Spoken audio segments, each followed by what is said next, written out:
అందరికీ నమస్కారం అండి. నా పేరు ముచ్చల శ్రీనివాసు. వ్యాపార రీత్యా చీటీ బాటలు నడుపుతూ గోల్డ్ చీటీ మరి ఇతరత్ర అమౌంట్ చీట్లు కూడా నడుపుతూ గత 2 సంవత్సరాల నుంచి కూడా ఇబ్బంది పడుతూ మేనేజ్ చేసుకుంటా వచ్చాను. ఇప్పుడు అది అలివి కాక నేను ఊరు వదిలిపెట్టి 3 రోజుల కింద రావడం జరిగింది. కాబట్టి నేను త్వరలోనే వచ్చి మీ బాకీలన్నీ సెటిల్ చేస్తాను.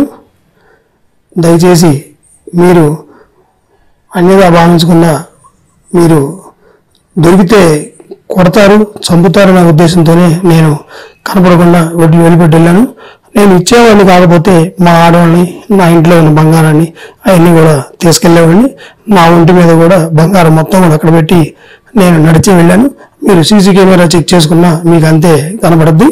ఇచ్చే ఉద్దేశం ఉంది కాబట్టి నేను మొత్తం అక్కడ పెట్టి మా మిసెస్ కూడా అక్కడ పెట్టి నేను వెళ్ళిపోయాను. వెళ్ళిపోయిన తర్వాత సిచ్యువేషన్ అంతా మారిపోయి మీకు బాకీలు ఇచ్చే ఉద్దేశం ఉండబట్టే నా దగ్గర ఎంత ఉంటే అంత నా ఫోను మొత్తం కూడా ఎవరెవరికి ఎంతెంత బాకీ ఉందో ట్రాన్సాక్షన్ మొత్తం ఉంది. కాబట్టి నేను 2 రోజుల్లోనే మీకు వచ్చి మొత్తం కూడా నా దగ్గర ఉన్నది మొత్తం కూడా అక్కడ పెట్టి మిమ్మల్ని